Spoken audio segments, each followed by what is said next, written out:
Hey guys, I'm Dimension Jump, and today I'm doing my top 5 characters that could be seen in Hyrule Warriors Age of Imprisonment.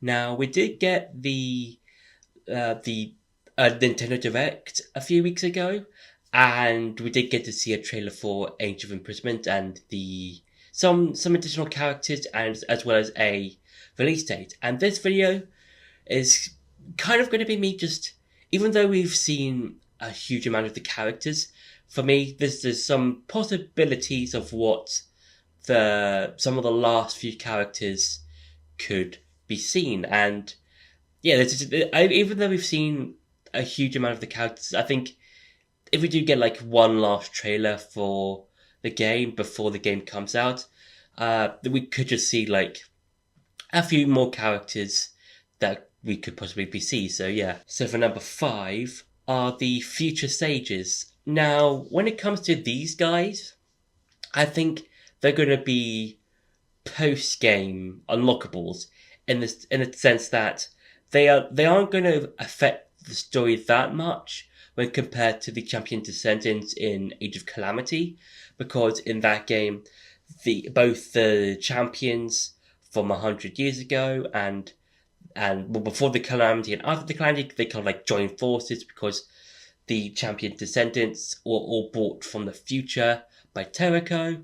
And I think for Age of Imprisonment, the future sages will possibly appear in some way, but I mainly think they're just going to probably appear as like additional unlockables you might find whilst out in the doing like side stuff, kind of like how you could unlock characters in the first Hyrule Warriors game, where you would just be going around some of the different adventure maps, like the original Zelda map or the Wind Waker map, that sort of thing, and unlock them that way. And I feel like if the future sages are being brought into the game, that might be the same way that they might be brought in. And if they are brought in, they probably definitely have different moves to the stages that we get to see in Age of Imprisonment.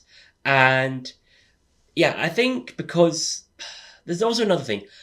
I think they'll probably have different moves when compared to the moves they had in Age of Imprisonment, excluding the Ritu Sage. I forgot his name at the moment.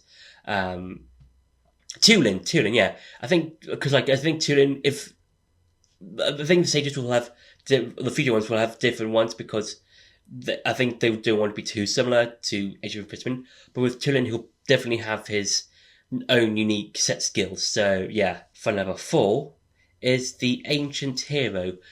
Now, I know that there's several videos out there speculating about the construct, and there might be videos talking about it could be the Ancient Hero.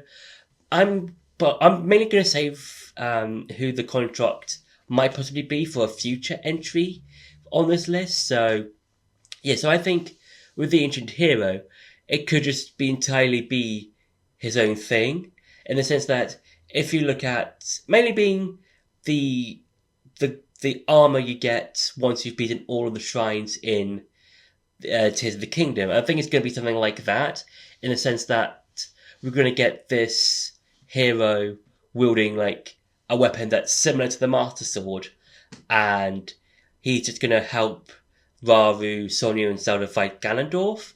And you could say the construct we see in the latest trailer could be a visualization of the Ancient Hero from the past.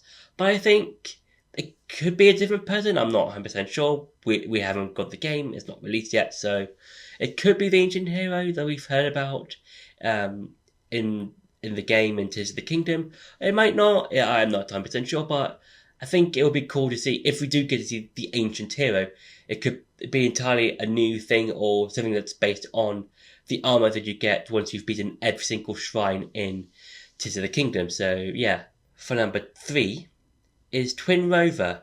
Now, we have seen some elements of Twin Rover in Tears of the Kingdom, because there are, I think, 2 scenes that we have seen Twin Rover. I think the first one is the attack that Gandalf does with all the Molduga. I think that's the first time we see them. And then the next time we see them is when Ganondorf is basically just saying that the Gerudo will now be under the protection of Hyrule. And yeah, that's the only real times we get to see Twin Rover in Tears of the Kingdom. It's a bit of a shame that we didn't get to fight them because they are such a close link to the Gerudo, and I think they would have made a bit of a better boss, in my opinion, than Queen Gibdo in the Gerudo storyline, because of, as I said before, Twin Rover are so linked to the Gerudo and to Ganondorf because Twin Rover are the mothers of Ganondorf. So yeah, and it'd be cool to see them seeing if they're playing one of them or both of them, in the sense that you could swap between each one, so you could play as one of the witches and then become the other one, and they both have their own unique attacks. But then when you do your specials and stuff, they become Twin Rover, like the main fire and ice combination, and then they do like a blast of fire and ice, maybe something like that. So yeah, it'd be cool to see Twin Rover in the game as well. So yeah, for number 2 is Fi. Now, Fi, I would highly suggest, or I highly think that Fi could possibly be the ancient construct thing we got to see in the trailer, the one that was flying about, and as well as having the Korok on its back. And I really hope that the construct is Fi, possibly. And yeah, I think if there is a possibility for Fi to come back in a way, it could be Ancient Imprisonment, and it could be a sort of helping towards the Master Sword getting resurrected or being brought back into its full state. And yeah, I think if Fi does make an appearance, she could be some sort of helping guide to the Kingdom of Hyrule in some way. She could talk about how Ganondorf is a reincarnation of Demise, or by thousands of years in the future, something like that. Or talk about how the Secret Stones are part of some holy light or something like that. We're not sure, but it will be really, really nice to see Fi again. If at least just one more time, because Fi is just one of my personal favorite characters as well as companions, and it's just really cool. It would be really cool to see her in Age of Imprisonment. So yeah. And for number 1 is the Great Fairies. Now, the Great Fairies could be an interesting and fun addition to the game, because you could play them in Age of Calamity, and they were also an unlockable weapon that Link could use in the first Hyrule Warriors game. And yeah, I think it'll be a really interesting way of bringing them back into the game in some way.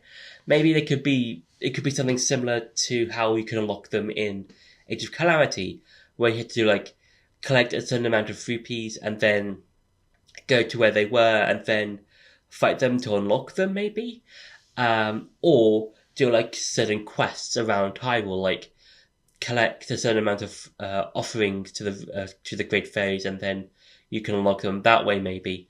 And their moveset could be the same as the one you could do, or the ones that they could learn in Age of Calamity, maybe, or with the future stages, they could have their own unique moves, or they could have a different moveset or something like that. And yeah, I think it would be really cool to bring the Great Fairies back in again, just see how they will be playable again in this game, and how similar or different their movesets would be, and how you would be able to unlock them if you could play as them. So yeah, it'd be very fun to see the Great Fairies being brought back in again as playable characters. So yeah, so that's been my top 5 characters I'd like to see in Age of Imprisonment. I hope you enjoyed this video. Don't forget to like, share, and subscribe, and I'll see you in the next video.